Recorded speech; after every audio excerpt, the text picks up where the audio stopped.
Hello and welcome back to Football Romance on Tour, brought to you once again from Madrid. Now, I am planning to move a bit further afield in the coming weeks and months, but I've come to the conclusion that for now it's not really necessary. It's almost November, I'm sitting outside in my t-shirt, it's 20 odd degrees, it's perfect weather for a few beers on a terrace. Now, if you've never been to Madrid, then what are you waiting for? There's loads to see, there's loads to do. Let me take you on a quick tour of the Spanish capital. First up, Plaza Mayor, Madrid's main square, which is located in the heart of the city's Habsburg district. It was actually burnt down on 3 separate occasions back in the day when it had mostly wooden buildings. Now, there are no more wooden buildings, so if you head along there now, you should be safe. In fact, I think your main danger is getting ripped off by the overpriced bars and restaurants. Unless, of course, you want to go for a relaxing cup of café con leche, in which case, fire on. If you don't know what I'm talking about, then look that up on YouTube. One of the sides of the square is dominated by the old bakery house, which has now been converted into a tourist office. You have also got the Christmas market, which will be starting up in a couple of weeks' time. And finally, Fat Spider-Man is one of the square's iconic figures. Check out his Facebook page. I've just been down to Plaza Mayor. I tried to get a video or a photo with him, but he was nowhere to be seen, so I presume he was on his coffee break. Just a few minutes along the road from Plaza Mayor, you have got the Royal Palace and its gardens. The palace was built in 1755 and is the official residence of the Spanish royal family, although they don't actually live there anymore. They now live in what I've seen described as a modest palace, whatever that means, on the outskirts of the city. So the Royal Palace is now used for state ceremonies. You can visit the palace. I think it costs a tenner to get in. That's €10 obviously, not £10. The last 2 hours are free from Monday to Thursday. Just make sure you take a good book for the queue. Up the hill from the Royal Palace, you'll find El Templo de Debod, an ancient Egyptian temple which was dismantled and rebuilt in Madrid in 1968. Now, it was donated to Spain by Egypt after the Spaniards helped them save the Abu Simbel temples in southern Egypt. Believe it or not, there is a bit of research that goes into some of these videos. I don't know what I would do without Wikipedia. Last for now is Retiro Park, which covers 350 acres and is located just to the east of the city centre. Now, here you'll find people doing all kinds of different activities: running, cycling, rollerblading, sunbathing, you name it, you'll find it. It's a great place to go for a picnic at the weekend. In the summer, they put on different activities, they have plays, they have concerts in the evenings. There are also quite a few bars that are scattered around the place. Although, like the Plaza Mayor, I think it's not the best for quality. It's quite touristy and quite expensive, so better places to go if you want to get some food. Now, worth checking out are the Retiro ponds. Don't let the colour of the water put you off taking a boat out. Now, I do actually know somebody who fell in, no, not going to name any names, and lived to tell the tale. You've also got the Crystal Palace, which is not named in honour of the Eagles, but is named because it's made of glass, and cristal is the Spanish word for glass. Anyway, that's enough tourism for now. It's time to get down to business. It's Friday night, it's La Liga, it's Leganés, it's Real Sociedad, and it cost me only €15 to get a ticket for this game, which I think is going to give me considerably better value for money than what I usually get back home in Scotland, that's for sure. Now, Leganés is a place I've never been to until tonight, and having spent a wee while walking around the town, I'll probably never be back unless it's to go to another game. Leganés is essentially a commuter town, 11 kilometres southwest of Madrid. Now, I've really been trying hard to find some facts or stats about this place, but it's been pretty hard. I've only managed to find one that I think is really worth sharing with you, and that is the fact that there is a street in the town named after AC/DC. Why is there a street named after AC/DC? I've absolutely no idea. It's one of the most random things I've ever heard. All I can say is that they possibly missed a chance to call it the highway to hell. What were they thinking? Now, as far as the football team goes, Leganés have spent the majority of their existence in the lower Spanish divisions. They played in the second division for the first time ever in 1993 and have spent 13 seasons at that level in total. Now, this is their first ever La Liga campaign, and they're probably one of the smallest clubs ever to have participated in the Spanish top flight. Now, that's epitomised by the fact that I tried to buy tickets for this game ages ago, but I was only able to do so on Wednesday because that was when they set up their online ticket sales platform, only 2 days ago. Now, they've actually started the season pretty well. They've taken 10 points from the first 9 matches. 9 of those have been collected away from home, which is really unusual for Leganés, especially in their recent history. I spent a couple of years covering the Spanish second division, and they were always very strong at home and really struggled away from home. Now, this has changed completely this year. I think mostly due to the fact that their first 4 home matches have been against Atletico Madrid, Barcelona, Valencia and Sevilla. So tonight's game might be a more realistic chance for them to get their first ever home victory in the Spanish top flight. Real Sociedad, obviously a much more established La Liga club. They have improved, I would have to say, since Davy Moyes, that's Man United legend Davy Moyes, left the club last season.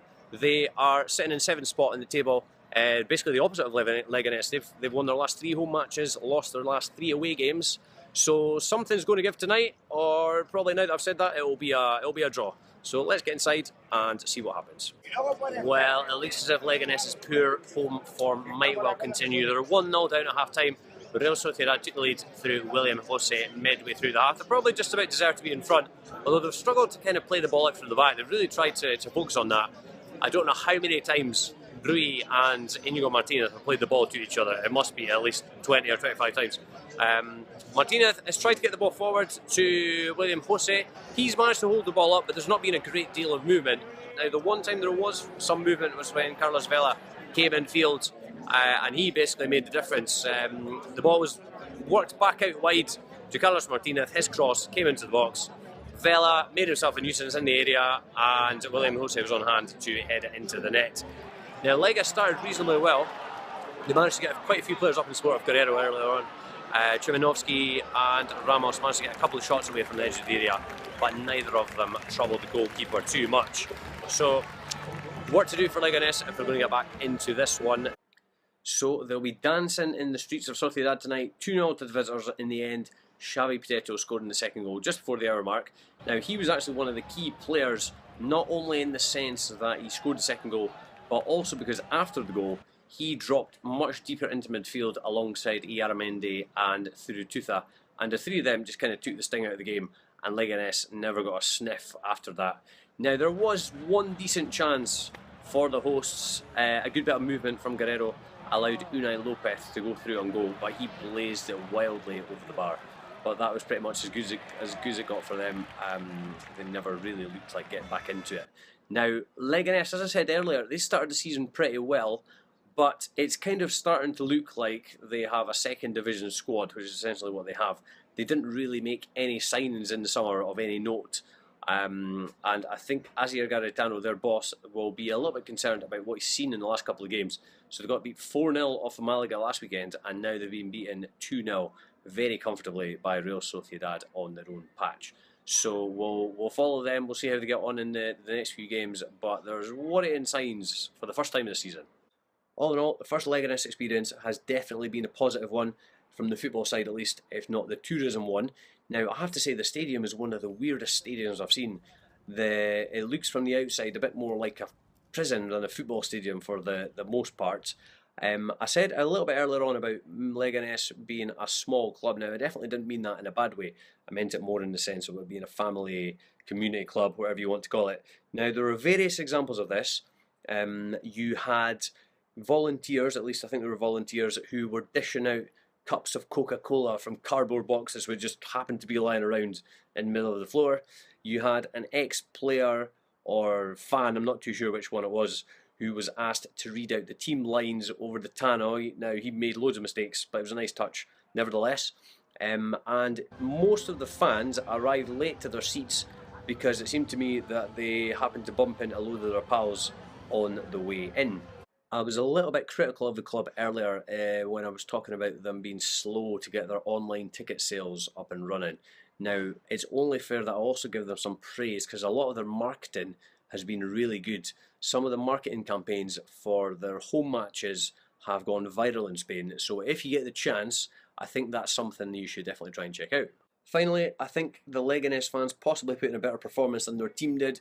They were always keen to get in on the swirling action with the old scarves, and there was a wee band of them down in the far corner who were pretty lively from start to finish. I think the atmosphere was also helped by the fact that there were quite a lot of Real Sociedad fans in attendance, which is quite unusual for Spain. There's not really normally a big emphasis on travelling to away fixtures.